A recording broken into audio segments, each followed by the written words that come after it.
শুরু শুরু। এবার আপনাদের সামনে মূল্যবান বক্তব্য নিয়ে আসছে বাংলাদেশ আওয়ামী লীগের কেন্দ্রীয় সাধারণ সম্পাদক ওবায়দুল কাদের। আমরা করতালি দিয়ে অভিনন্দন জানাবো।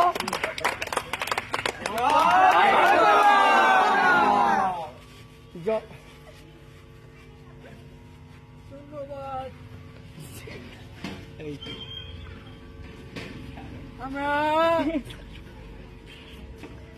ক্ষমতায় আছি,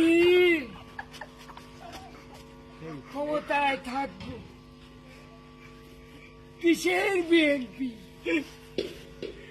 এখানে মাঠও আমাদের, রেফারিও আমাদের।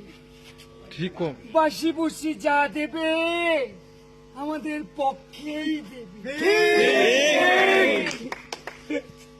ক্ষমতায় আছি তো